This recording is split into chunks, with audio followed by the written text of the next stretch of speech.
말씀 같이 보도록 하겠습니다. 열왕기상 8장 12절에서 21절 말씀입니다. 열왕기상 8장 12절에서 21절 말씀 우리 교독하겠습니다. 열왕기상 8장 12절에서 21절 말씀.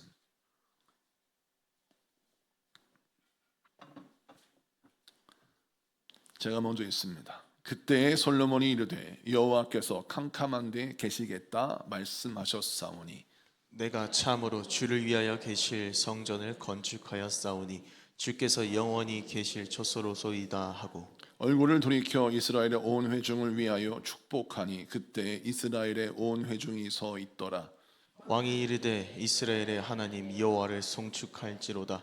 여호와께서 그의 입으로 내 아버지 다윗에게 말씀하신 것을 그의 손으로 이루셨도다. 이르시기를 내가 내 백성 이스라엘을 애굽에서 인도하여 낸 날부터 내 이름을 둘 만한 집을 건축하기 위하여 이스라엘 모든 지파 가운데에서 아무 성읍도 택하지 아니하고 다만 다윗을 택하여 내 백성 이스라엘을 다스리게 하였노라 하신지라. 내 아버지 다윗이 이스라엘의 하나님 여호와의 이름을 위하여 성전을 건축할 마음이 있었더니 여호와께서 내 아버지 다윗에게 이르시되 네가 내 이름을 위하여 성전을 건축할 마음이 있으니 이 마음이 내게 있는 것이 좋도다. 그러나 너는 그 성전을 건축하지 못할 것이요 내 몸에서 낳을 내 아들 그가 내 이름을 위하여 성전을 건축하리라 하시더니 이제 여호와께서 말씀하신 대로 이루시도다. 내가 여호와께서 말씀하신 대로 내 아버지 다윗을 이어서 일어나 이스라엘의 왕이 앉고 이스라엘의 하나님 여호와의 이름을 위하여 성전을 건축하고 내가 또 그곳에 우리 조상들을 애굽 땅에서 인도하여 내실 때에 그들과 세우신 바 여호와의 언약을 넣은 궤를 위하여 한 처소를 설치하였노라. 아멘. 자, 오늘은 열왕기상 8장 12절에서 21절까지 말씀을 통해서 하나님의 말씀은 하나님이 이루신다. 하나님의 말씀은 하나님이 이루신다는 제목으로 말씀을 전가할 때 많은 은혜 받는 시간 되기를 바랍니다. 오늘 말씀은 열왕기상 8장입니다. 지난 시간에 우리가 같이 말씀을 나눌 때 열왕기상 7장에서 솔로몬이 성전을 건축하고 8장 1절부터 11절까지 말씀을 보니까 하나님께서 임재하시는 상징 언약궤를 성전에 옮겨 놓고 여호와의 영광이 가득 임하는 역사가 또 솔로몬의 성전에 있었어요. 그리고 12절에 이제 말씀이 시작됩니다. 12절 말씀이 이렇게 시작되는데 말씀 보면 그때 여호와의 영광이 성전에 가득 임했을 때 그때 솔로몬이 이르되 여호와께서 캄캄한 데 계시겠다 말씀하셨사오나 라고 말씀합니다. 이 12절부터 이 말씀을 어떻게 해석해야 될지 사실은 고개가 갸우뚱하죠. 우리 하나님이 왜 캄캄한 데 계시겠다라고 말씀하셨을까? 이 캄캄한 곳은 어떤 곳인가? 우리가 선입견이 암흑, 어둠 이것은 좀 안 좋은 이미지를 갖고 있잖아요. 그런데 우리 하나님께서 내가 캄캄한 데 있겠다라고 말씀하셨다는 거예요. 이 말씀은 무슨 의미냐면 우리 하나님께서 다윗과 솔로몬에게 성전을 건축하지 말라라고 처음에 만류하신 이유가 있어요. 그것이 무엇이냐면 하나님은 성막 안이 답답하고 초라하고 캄캄해서 한 채의 빛도 들어오지 않는 공간이지만 그 초라한 성막이라도 하나님이 임재하시고 함께 하셔서 그것을 통하여 백성들의 죄를 사하시고 할렐루야, 그것을 통하여 하나님의 백성들에게 복을 허락하신다는 거예요. 그래서 하나님은 굳이 아름다운 성전, 큰 성전이 아니더라도 초라한 성막이요 캄캄하게 짝이 없는 창문 하나 없는 지성소라 할지라도 그곳은 하나님이 임재하시는 장소요, 그것을 통해서 하나님이 역사하신다라는 말씀이에요. 그런데 하나님이 그렇게 말씀하셨지만 다윗은 또 솔로몬은 그렇게 하기를 원치 않았어요. 왜냐하면 다윗이 고백하기를 나는 백향목 왕궁에 궁전에 있는데 하나님은 저 천막에 계시는데 그것이 영 죄송스러운 거예요. 여러분, 이 마음이 얼마나 고마운 마음이고 이 마음이 얼마나 귀한 마음이니까 그래서 다윗이 성전을 건축하려고 기도를 하고 하나님께 아뢰죠. 자, 그 장면은 뒤에 나오는데 우선 이 12절을 통해서 우리 하나님이 성전을 봉헌하는 솔로몬의 입술을 통하여 다시 한번 재확인시켜 주십니다. 그것이 무엇이냐? 하나님은 인간의 배경을 따라서 하나님의 임재를 결정하지 않으신다는 겁니다.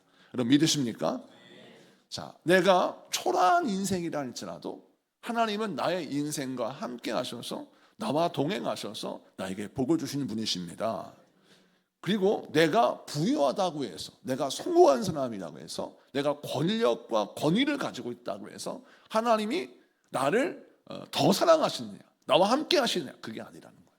나의 인생의 배경과는 상관이 없이 하나님의 마음에 합한 자의 인생이라면 그 자리가 초라하든 화려하든, 그 자리가 강력한 권위가 있든 권위가 없든 간에 하나님은 그의 인생의 삶의 현장 가운데 함께 하셔서 그를 도우시고 그와 함께 하시고 그와 함께 놀라운 역사를 이루실 줄로 믿습니다. 그것을 잊지 말라는 것입니다.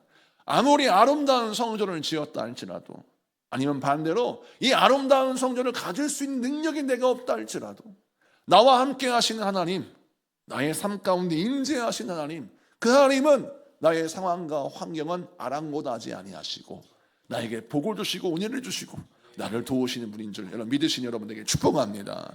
그래서 오늘 이 12절 말씀을 통해서 다시 한번 하나님의 임재가 결정되는 중요한 원인이 무엇인지를 살펴야 돼요. 그것은 예배를 드리고 하나님을 경외하는 사람들의 믿음이란 사실이에요. 믿음만 온전하면 우리 하나님은 그의 인생의 배경 속에, 인생의 환경 속에 역사하시고 임재하신다는 것이죠. 자, 그런 다음 성전을 이제 건축하고 이제 봉헌사를 하는데 솔로몬이 고백하기를 이 성전을 건축한 이유는 왕의 치적과 왕의 어떤 업적을 자랑하기 위해서 성전을 지은 것이 아님을 아주 강력하게 선언하고 있습니다. 원래 고대 근동 지역의 왕들은 성전을 짓고 신전을 지을 때는 아주 화려하게 지었습니다. 이유는 무엇이냐? 자기의 업적을, 치적을 드러내기 위해서 신전을 짓는 거예요. 그러니까 우리 하나님은 인간의 왕이 자기의 힘을 자랑하기 위해서 성전을 건축하는 걸 반대하신 겁니다. 그런데 솔로몬이 이 하나님의 마음을 잘 헤아렸어요. 그래서 성전을 봉헌하면서 나의 업적을 자랑하는 것이 아니라 이 성전은 하나님을 위하여 지어진 건물임을 선포하고 있습니다. 성경 말씀 13절을 봅시다. 13절 우리 같이 한번 읽어볼까요? 시작. 내가 참으로 주를 위하여 계실 성전을 건축하였사오니 주께서 영원히 계실 처소로소이다 하고. 아멘. 성전을 건축하면서 이 성전은 주를 위하여 세워진 성전입니다 라고 분명 성전을 건축한 목적을 말하고 있습니다. 그리고 17절, 18절, 19절까지 말씀을 보면 17절 말씀 보겠습니다. 다 같이 읽습니다. 시작. 내 아버지 다윗이 이스라엘의 하나님 여호와의 이름을 위하여 성전을 건축할 마음이 있었더니 18절. 여호와께서 내 아버지 다윗에게 이르시되 내가 내 이름을 위하여 성전을 건축할 마음이 있으니 이 마음이 내게 있는 것이 좋도다. 그러나 너는 그 성전을 건축하지 못할 것이요 내 몸에서 낳을 내 아들 그가 내 이름을 위하여 성전을 건축하리라 하시더니. 아멘. 17절, 18절, 19절은 다윗과 하나님의 대화를 솔로몬이 지금 대신 말하고 있는 겁니다. 그러면 내 이름을 위하여, 내 이름을 위하여, 이것은 하나님의 이름을 위하여라는 뜻이죠. 자, 그렇다면 17절에 다윗이 하나님의 이름을 위하여 성전을 건축하기를 원했고, 또 다윗이 하나님을 위하여 성전을 건축하는 것을 하나님이 아셨지만 하나님이 그 성전 건축을 거절하셨다는 것입니다. 그리고 뭐라 하시냐면 네 아들이 이 성전을 건축할 것이다 라고 말씀하셨다는 거예요. 여러분, 다윗이 얼마나 믿음 좋은 사람이에요. 그리고 다윗이 성전을 건축할 때 자기의 어떤 공로심을 위해서 한 것이 아니라 온전히 하나님을 사랑했기 때문에 성전을 건축하기로 마음먹은 거예요. 아까 서도에 잠깐 언급했듯이 나는 백향목 궁전에 있는데 하나님은 저 천막에 계신다는 것이 이 말이 되느냐. 그래서 하나님을 사랑하는 마음 때문에 막 마음에 불이 붙는 것 같은 거예요. 그래서 하나님을 위하여 성전을 드리고 싶은 것이 다윗의 순수한 마음이었습니다. 그런데 하나님이 이 마음을 거절하시죠. 오늘 성경에 나와 있던 것처럼 하나님은 다윗이 성전을 건축하지 못하도록 막으셨어요. 왜 그러셨을까? 그 이유를 한번 살펴보면 역대상 28장 3절입니다. 역대상 28장 3절 말씀을 같이 보겠습니다. 시작. 하나님이 내게 이르시되 너는 전쟁을 많이 한 사람이라 피를 많이 흘렸으니 내 이름을 위하여 성전을 건축하지 못하리라 하셨느니라. 아멘. 자, 이 말씀을 보면 하나님이 다윗에게 뭐라 하시느냐? 너는 전쟁을 많이 한 사람이어서 나를 위하여 성전을 건축하겠다고 말하지만 그건 할 수 없다라고 말씀하셨어요. 자, 그러면 우리가 사무엘상, 사무엘하 그 역사를 보면서 의문을 품는 게, 하나님, 제가 아무리 봐도 다윗의 전쟁은 하나님을 위한 전쟁이었고 다윗의 전투는 하나님을 위한 전투였습니다. 다윗이 자기의 어떤 욕심을 채우려고, 자기의 어떤 야망을 이루려고 전쟁을 일부러 벌여서 주변에 있는 민족들을, 주변에 있는 나라들을 괴롭힌 적이 없습니다. 다윗은 항상 하나님을 위해서, 하나님의 백성을 위해서 할 수밖에 없는 전쟁, 싸울 수밖에 없는 전투를 벌였는데, 아니 정작 하나님을 위해서 일했고 백성들을 위해서 일했는데 왜 하나님 다윗에게 너는 전쟁을 많이 했으니까, 피를 많이 흘렸으니까 성전 건축 못한다 이렇게 말씀하십니까? 너무 서운해요. 다윗의 입장에서 보면 그럴 수 있어요. 근데 여기에는 하나님의 깊으신 뜻이 있어요. 다윗이 무엇을 원했어요? 성전 건축을 원했어요. 하나님은 다윗이 잘못됐다, 틀렸다라고 말씀하시는 것이 아니라 성전 건축을 거절하신 겁니다. 그 이유는 전쟁을 많이 했다는 건데, 이 전쟁이 어떤 전쟁이냐? 결론부터 설명하자면 나라를 지키기 위해서 블레셋과 싸운 전쟁, 나라를 지키기 위해서 주변 이방 민족과 싸운 전쟁을 말하는 것이 아니에요. 이 전쟁은 사울 왕과 싸웠던 전쟁, 그리고 사울 왕이 죽은 이후에도 7년 6개월 동안 사울 왕의 고향 지파, 베냐민 지파를 중심으로 사울 왕의 잔당들이 남아 있었어요.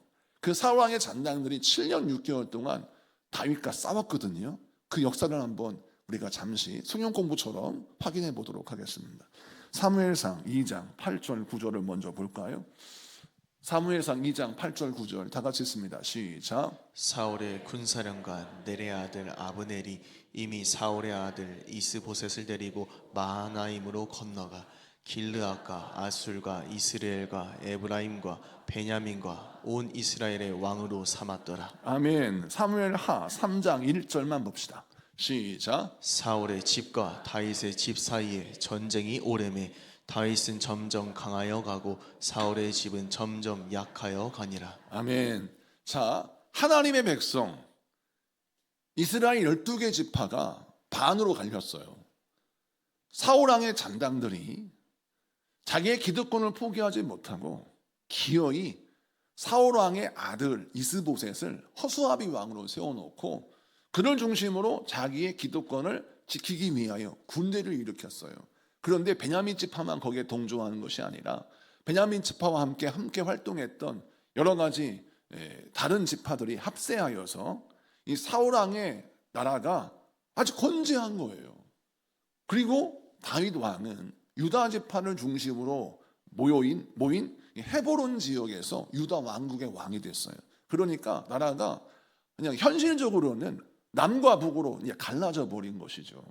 자, 그런데 다윗은 사울 왕의 아들이 왕으로 세운 이 사울 왕의 잔당들과 싸우기를 원치 않았어요. 그런데 북쪽에 이 이스보셋을 중심으로 한 사울 왕의 그 고향 사람들, 베냐민 지파를 중심으로 한 이 잔당들이 끊임없이 전쟁을 걸어왔습니다.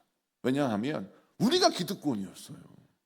근데 우리가 기득권이었는데, 아니 생전 들어도 보지 못한 이 다윗 왕의 이 정말 초라하게 짝이 없던 군대가 헤브론 땅에서 나라를 세우고 왕이 되려고 하네요. 용납하지 못하겠는 거예요. 그래서 끊임없이 공격을 해서 다윗 왕은 어쩔 수 없이 응전을 해야 했습니다. 싸우지 않으면 우리나라가 죽는데, 싸우지 않으면 하나님의 뜻이 이루어지지 않는데, 그래서 어쩔 수 없이 북쪽에 있는 사울 왕의 아들이 왕이 된 그곳과 싸운 거예요. 그런데 이 전쟁이 오래되었다고 성경 기록하고 있잖아요. 그러니까 7년 6개월 진행됐어요. 그러다가 나중에 북쪽의 이스라엘이 회개하고 돌이켜서 하나님의 뜻을 거스릴 수 없다. 사울 왕은 이미 하나님께서 심판하셔 데려가셨고 이제 다윗 왕이 하나님께서 지정하시고 기름 부으시고 세우신 왕인데 우리가 그것을 아무리 거스리려고 해도 우리의 기득권을 차지하려고 해도 이미 하나님이 택하신 왕을 우리가 어떻게 할 수 없다 깨닫고 다윗 왕에게 항복합니다. 그래서 남과 북이 하나가 되어서 통일 이스라엘이 되어서 다윗이 명실상부 통일 이스라엘의 왕으로 등극하게 되죠. 이런 사건이 7년 6개월 만에 이루어집니다. 자, 그러면 하나님이 성전을 지으실 때 이 성전은 어떤 백성들을 위한 성전이에요? 하나님의 백성들을 위한 성전이에요. 그런데 그 하나님의 백성의 카테고리 안에 누가 들어가 있느냐? 사울 왕의 아들들도 들어가 있고 사울 왕의 잔당들도 들어가 있는 겁니다. 하나님은 그들의 하나님이기도 해요. 그들을 굽어 살피시고 그들에게 생명과 긍휼과 자비를 주기를 원하셨습니다. 그런데 만약 다윗이 승자가 되어서 성전을 딱 지어 놓으면 그 성전을 이용하는 이 사울 왕의 사람들은 다윗의 성전이라 해서 그곳을 꺼려하고 그곳에 들어가기를 원치 않을 수도 있었습니다. 그래서 하나님께서 모든 하나님의 백성들이 서로 어떤 꺼리낌 없이 영적으로 하나가 되어서 하나님께 예배하는 데만큼은 동과 서, 남과 북, 우파와 좌파 이런 어떤 경계선과 이런 어떤 패거리가 없이 모두가 다 하나님께 예배하는 그런 아름다운 예배, 아름다운 성전을 하나님이 원하셨기에 하나님이 다윗에게 성전을 건축하지 말라라고 만류하신 겁니다. 하나님의 마음이 얼마나 여러분 깊고 넓습니까? 하나님은 성전이 아니고 초라한 천막에서 예배를 드린다 할지라도 내 백성이 성전에 와서 서로 미워하지 않고 서로 사랑하고 서로 축복하고 서로 격려하면서 하나님의 은혜 가운데 예배하기를 원했던 것이죠. 그런데 그 하나님의 마음을 다윗은 헤아렸습니다. 그래서 순종해요. 어리석은 사람 같으면 하나님 내가 죽도록 하나님께 일했는데 왜 나한테 성전 건축을 허락하지 아니하시고 왜 나의 제안을 거절하십니까? 라고 원망할 수도 있었을 텐데 다윗은 원망하지 않습니다. 하나님의 마음을 그대로 받아들여요. 그리고 어떻게 합니까? 하나님의 성전을 짓기 위해서 열심히 준비합니다. 생각해 보세요. 아니 내가 하는 것도 아니에요. 다윗의 성전이라 불리지 않고 솔로몬의 성전이라고 불리잖아요. 역사책에 보면 솔로몬의 성전이지 다윗의 성전이 아니에요. 그렇다면 아무리 내 아들이라도 내 이름이 새겨지기 원하지 내 아들의 이름이 새겨지기 원하겠어요? 그런데 다윗은 솔로몬의 성전이라고 불린다 할지라도 그 성전을 위해서 금과 은과 백향목을 모아요. 준비합니다. 그래서 자기 아들이 내가 준비한 모든 것을 그냥 사용하여서 건축만 하게 열심히 노력합니다. 다윗의 마음이 얼마나 귀합니까? 이 마음을 하나님이 헤아리시고 아셨어요. 그래서 하나님이 뭐라 하시느냐? 이렇게 말씀하세요. 18절 말씀. 자, 오늘 읽은 본문 열왕기상 8장 18절 다시 한번 볼까요? 자, 8장 18절 다 같이 읽습니다. 시작. 여호와께서 내 아버지 다윗에게 이르시되 내가 내 이름을 위하여 성전을 건축할 마음이 있으니 이 마음이 내게 있는 것이 좋도다. 아멘. 역대상에 보고 오늘 열왕기상 8장에도 보면 하나님이 다윗의 마음을 기뻐하셨어요. 내가 네 마음만 받겠다. 네 마음이 너무 귀하구나. 어떤 의도가 담겨 있거나 어떤 목적이 담겨 있어서 하나님 내가 이렇게 할 테니 나에게 이거 주세요 라고는 기브 앤 테이크가 아니었어요. 여러분 하나님께서 만약에 다윗이 하나님 내가 성전을 건축할 테니까 하나님 나에게 이런 복을 주세요 라고 거래를 하려고 했다면 하나님은 다윗을 버리셨을 겁니다. 그리고 다윗도 그 거래가 깨졌기 때문에 화를 냈을 거예요. 내가 원하고는 있었는데 내가 목적한 바가 있었는데 하나님 이걸 거절하셨어. 이 계약이 깨졌어. 속상해 이랬겠지만 다윗은 어떤 목적이 있지 않았어요. 거래가 있지 않았어요. 그냥 하나님의 영광을 위하여 하나님을 사랑하는 마음 때문에 성전을 건축하려고 했거든요. 근데 하나님이 거절하시니까 이것 또한 하나님의 뜻인 거예요. 그래서 그걸 수용합니다. 이것이 믿음이에요. 이 마음을 기뻐하신 거예요. 여러분 여러분의 생각이 다 관철되지 않는 것이 하나님의 은혜의 테스트라는 거 아십니까? 하나님 여러분의 믿음을 테스트하시는데 그 테스트가 뭐냐? 너 나랑 거래할래? 하나님이 그렇게 딱 아시는 순간 그 사람이 기도 안 들으세요. 하나님 내가 이렇게 할 테니 나에게 이런 복 주세요. 내가 이렇게 하면 하나님 이런 복 주세요 라고 거래하면 하나님은 뭐라 하시겠습니까? 그건 온전한 마음이 아닌 겁니다. 하나님이 진짜 믿음을 보시는 건 뭐냐면 그리 아니하실지라도 하나님 내가 이렇게 하겠습니다. 만약 하나님이 거절하셨다. 너 이렇게 하지 마 라고 말씀하셨다면 그것을 그대로 수용하는 게 믿음이요. 그걸 수용하는 걸 하나님이 기뻐하시고 그 기뻐하시는 마음 가운데 복을 주세요. 자, 다윗이 이 테스트에 통과한 거예요. 여러분 얼마나 중요한 순간입니까? 아차 싶으면 다윗도 버림받아요.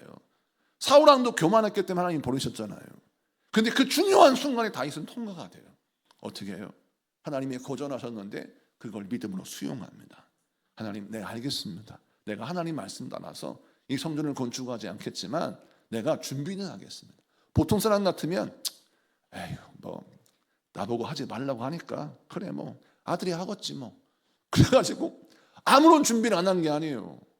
토라져가지고 삐져가지고 에이 그럼 너 기도는 왜 하냐? 충성은 왜 하냐? 내가 모두로 열심히 하냐? 이렇게 하지 않았어요.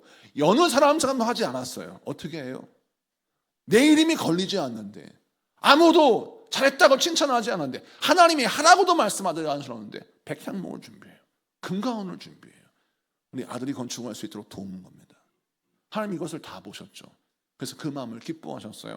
그래서 성경에 보니까 하나님이 다윗에게 복을 주십니다. 그 말씀 볼까요? 사무엘하 7장 11절부터 13절. 사무엘하 7장 11절부터 13절 같이 봅니다. 시작. 전에 내가 사사에게 명령하여 내 백성 이스라엘을 다스리던 때와 같이 아니게 하고 너를 모든 원수에게서 벗어나 편히 쉬게 하리라. 여호와가 또 내게 이르노니 여호와가 너를 위하여 집을 짓고 내 수완이 차서 내 조상들과 함께 누울 때에 내가 내 몸에서 날 내 씨를 내 뒤에 세워 그의 나라를 견고하게 하리라. 그는 내 이름을 위하여 집을 건축할 것이요 그는 왕위를 영원히 견고하게 하리라. 아멘. 오늘 말씀 보니까 하나님이 다윗의 제안은 거절하셨지만 다윗의 마음을 너무 기뻐하셔서 다윗을 칭찬하시고 그게 복을 주시며 하시는 말씀이 옛날 사사시대에는 사사가 되면 그것이 대물림되거나 상속되거나 뭔가 이렇게 아들에게 연결되지 않았는데 그때마다 하나님께서 리더를 세웠는데 너에 대해서 내가 그렇게 하지 않겠다. 네 아들 너의 자손 대대로 복을 받게 하겠다. 내가 너의 가문을 통하여 왕을 세우겠다라고 하는 말씀하셨어요. 그리고 또 하나의 복을 주시죠. 네가 살아있는 동안에 어떠한 환난을 만나든 어떠한 어려움을 만나든 심지어는 원수가 너를 죽이려고 달려들어도 내가 너 지키겠다. 내가 너 돌보겠다. 내가 너의 복을 주겠다고 말씀하십니다. 이게 얼마나 큰 복입니까 여러분. 사단 원수마귀가 우리를 넘어뜨리려고 달려들어요. 우리의 가정을 흔들고 우리의 인생을 흔들고 우리의 삶을 흔들어요. 정말 넘어 죽을 것 같아요. 그런데 하나님이요 뭐라고 하십니까? 네 원수는 내가 담당할 거야. 걱정하지 마. 내가 너 살려줄 거다. 너를 괴롭히는 자 내가 담당할 거고 너를 핍박하는 여러 가지 일들 내가 담당할 거다. 너 걱정하지 마라. 너 산다. 내가 너를 살려줄 거야 라고 말씀하시는 겁니다. 얼마나 큰 복입니까? 그리고 뭐라고 하는 말씀하세요? 네 아들에게 내가 복을 줄 텐데 네 아들이 세운 나라는 견고한 나라가 될 것이고 네 자손들을 통하여 내가 나라를 세워나갈 것이다 라고 말씀하시고 또 이 구절은 구속사적인 역사적인 해석으로 보자면 너의 가문을 통하여 영원한 하나님의 나라를 세울 메시아가 나올 것이다. 그 예언의 말씀이기도 합니다. 실제로 마태복음 1장에 보면 예수님께서 어떤 가문을 통하여 이 땅에 오십니까? 다윗의 가문을 통하여 이 땅에 오십니다. 그래서 이 말씀이 온전히 이루어지죠. 자, 그렇다면 하나님은 다윗에게 육적인 복과 영적인 복을 주셨고 현세의 복과 나중의 복을 허락하셨어요. 얼마나 크신 복입니까? 솔로몬이 받은 복이 크다 하지만 다윗이 받은 복보다 크지 않다라고 말할 수 있는 게 솔로몬은 그가 당대에는 복을 받았지만 그의 아들 대에서 나라가 두 쪽만 났어요. 그런데 하나님은 말입니다. 다윗에게 어떤 복을 주셨느냐? 당대의 복만 주신 것이 아니라 그 다윗 때문에 솔로몬도 복을 받게 하셨어요. 그러니까 솔로몬이 아무리 잘났어도 솔로몬이 잘나게 된 이유, 복을 받게 된 이유는 아버지 다윗의 믿음 때문이었다는 사실입니다. 이 말씀을 통해서 우리가 무엇을 깨닫고 알아야 됩니까? 내가 먼저 살고 내가 먼저 인정받고 내가 하나님 앞에 쓰임받으면 그 복이 내 자녀의 복이 됩니다. 그러므로 우리가 정신을 바짝 차려야 되는 거예요. 우리가 어떻게 신앙생활을 해야 돼요? 주님 보시기에 기뻐하신 믿음의 어머니 아버지가 되어야 하는 사실입니다. 내가 믿음 생활을 잘하면 그 복이 나의 복만이 아니라 내 이웃과 가정과 내 자손의 복이 될 수 있는 것이죠. 그래서 오늘 말씀을 통해서 우리 주님이 우리에게 무엇을 주시느냐? 다윗처럼 하나님의 기뻐하시는 마음을 갖는 여러분에게 축복합니다. 오늘 본문이 그거를 강조해요.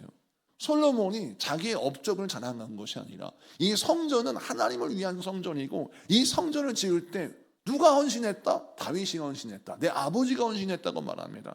우리 아버지는 성전을 건축하고 싶은 마음이 있었는데 하나님이 그를 거절하셨어도 다윗은 실망하지 않고 좌절하지 않고 그 성전을 건축하기 준비를 했는데 하나님이 그의 마음을 너무 기뻐하셔서 그에게 복을 주셨다라고 말하는 것이죠.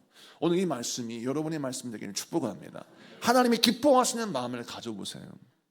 하나님이 기뻐하시는 마음을 가지면 여러분 인생 가운데 하나님의 역사가 나타날 줄로 믿습니다. 자, 그 다음 말씀을 좀 보면 성전이 건축되었는데 이 성전이 어떻게 건축되었는지 다시 한 말씀을 가만히 보겠습니다. 우리 성전 자 말씀 우리 19절 다시 한번 보겠습니다. 19절 다 같이 했습니다. 시작. 그러나 너는 그 성전을 건축하지 못할 것이요 내 몸에서 낳을 네 아들 그가 내 이름을 위하여 성전을 건축하리라 하시더니. 아멘. 자, 내 몸에서 낳을 내 아들 그가 내 이름을 위하여 성전을 건축하리라. 자, 네 아들이 성전을 건축하리라 하셨어요. 자, 그러면 성전을 건축한 건 누구예요? 솔로몬이죠. 솔로몬이 건축했습니다. 7년 동안 성전을 건축했어요. 그런데 15절을 봅시다. 15절을 보면 분명 솔로몬이 건축을 했는데 하나님도 솔로몬이 건축한다고 말씀하셨는데 15절은 뭐라고 하시느냐? 15절을 같이 봅니다. 시작. 왕이 이르되 이스라엘의 하나님 여호와를 송축할지로다. 여호와께서 그의 입으로 내 아버지 다윗에게 말씀하신 것을 이제 그의 손으로 이루셨도다 이르시기를. 아멘. 여기서 무언가 다른 것을 발견하셨습니까? 하나님이 그의 입으로 말씀하신 것을 이제 그의 손은 누구예요? 하나님의 손으로 이루셨다라는 것입니다. 여러분, 분명 솔로몬이 건축했는데 하나님의 말씀하신 내용은 하나님의 손으로 건축했다라고 말씀하셨어요. 이 고백을 솔로몬이 하고 있어요. 왜 솔로몬은 자기가 건축해놓고 하나님이 건축하셨다라고 하셨을까요? 이유는 무엇이냐? 우선 솔로몬은 왕이 된 게 기적이에요. 그는 왕이 될 수 있는 자격이 없었습니다. 사실 그가 왕이 된다는 것은 세상 사람들에게 입방아질 수밖에 없는 일이에요. 왜? 그는 밧세바의 아들입니다. 밧세바가 누굽니까? 솔로몬의 커닝웨에서 수치의 이름이에요. 그런데 밧세바의 아들이었던 솔로몬을 하나님이 택하셔서 왕으로 세우셨어요. 이건 전적인 하나님의 은혜입니다. 솔로몬은 본인이 성전을 건축할 수 있는 아들이 된 것, 그 아들은 솔로몬밖에 없어서인 게 아니에요. 다른 아들들이 많았어요. 그런데 그 다른 아들들이 되지 않고 하나님이 솔로몬을 택하셨어요. 그래서 솔로몬이 고백하기를 이 성전은 내가 건축한 것처럼 보이지만 하나님이 건축하셨다. 왜? 하나님 나를 왕으로 세우셨기 때문에. 두 번째, 서두에 말씀드렸지만 솔로몬이 건축할 때 들은 돈, 모든 것 누가 준비했어요? 아버지가 준비했어요. 성전의 재료를 준비한 그 아버지의 수고를 기억하는 거예요. 그래서 내가 한 게 아닙니다. 하나님이 하셨습니다 라고 할 수밖에 없는 것이 아버지의 희생과 헌신이 있었기 때문입니다. 그리고 성전을 건축하려면 여러분 나라가 안정되어 있어야 돼요. 그런데 아버지가 생전에 다윗왕의 생전에 주변의 블레셋과 모압과 암몬과 전쟁을 벌이면서 나라를 튼튼하게 지켰어요. 성전을 건축하는 7년 동안 전쟁이 안 난 겁니다. 성전을 완공할 수 있었어요. 자, 그러면 솔로몬이 성전 건축에만 집중할 수 있었던 이유, 국방이 안정되었고 나라가 평화였기 때문입니다. 이거 자기 노력이에요? 아니에요. 하나님이 다윗을 통해서 베푸신 은혜고 그 성전 건축의 기간 동안 하나님이 베푸신 은혜였어요. 솔로몬은 그것을 기억하고 그것을 알면서 믿음으로 고백합니다. 하나님이 지으셨습니다. 이 고백을 하는 것이죠. 자, 그렇다면 여기에 담겨있는 하나님의 메시지가 뭐예요? 솔로몬이 이 마음을 평생토록 가졌다면 그는 그의 아들에 대해 손주와 그 증손주와 하여튼 대대로 복을 받았을 텐데 솔로몬이 이 마음을 잊어버리고 나중엔 변질되죠. 여러분, 타락이 뭔지 아십니까? 내게 베푸신 하나님의 은혜를 망각하는 것이 타락의 시작이에요. 우리 하나님이 우리에게 요구하시는 믿음이 무엇이냐면 내가 너에게 베푼 은혜를 기억하라 라는 거예요. 은혜를 기억하는 자에게는 은혜가 더해지고 은혜를 잃어버린 자에게는 은혜를 거두세요. 이것이 하나님의 방법이에요. 그래서 우리는 어디에 살 길이 되냐? 은혜를 기억하는 데 목숨을 걸어야 돼요. 심지어는 은혜를 기억하기 위해서 나의 부족한 기억력을 의지하지 말고 나의 일기장에 나의 수첩에 적어가면서 하나님이 내게 베푸신 은혜만을 기억하는 삶을 살면 그 사람은 하나님이 베푸시는 크신 복을 경험하는 것입니다. 성경 말씀에 보니까 이 은혜를 기억하는 자에게 하나님이 놀라운 복을 베푸시는 걸 경험하게 됩니다. 아주 단순한 예로 다윗도 그런 인생을 살죠. 시편을 보면 다윗의 시가 나오는데 얼마나 많이 하나님의 은혜에 감사합니까?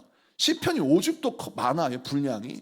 그 많은 분량의 시편을 읽어보면 다윗이요 끊임없이 하나님께 감사해요. 하나님의 은혜를 노래해요. 제가 다윗의 시편을 새벽에 긴 시간 동안 강해한 적이 있거든요. 근데 그 긴 시간에 강해하면서 하나님의 은혜에 감사하는 다윗의 시를 매번 해석할 때마다 놀라운 거는 야, 이렇게 하나님의 은혜에 감사하는 다윗의 이야기를 들으신 하나님 귀에 딱지가 들겠다. 어떻게 똑같은 말을 하나님 은혜에 감사합니다. 이런 복 주셔서 감사합니다. 이런 은혜 주셔서 감사합니다. 하고 이렇게 열심히 그 은혜를 기록할까? 질리지도 않나. 근데 우리 하나님은요 그 고백을 다 들으셨어요. 그리고 어떻게 해요? 그가 그의 능력으로 거둘 수 없는 크신 복을 그에게 허락하시죠. 불가능을 가능케 하시고 모든 인생의 문제를 풀어가시는 역사를 이루십니다. 그러므로 오늘 이 말씀을 통해서 우리가 어떤 은혜를 받아야 돼요? 여러분, 우리의 살 길은 어디에 있느냐? 하나님의 은혜를 기억함에 있어요. 우리 인생은요 자동적으로 기억이 소멸됩니다. 인간은 기억이 사라질 수밖에 없어요. 그런데 참 안타까운 건 하나님의 은혜가 내 기억 속에 사라지는 것을 안타깝게 여겨야 돼요. 그런데 많은 사람들이 하나님의 은혜를 잃어버리는 것을 안타깝게 여기지 않고 뭐만 기억하느냐? 나의 공로만을 기억하는 것입니다.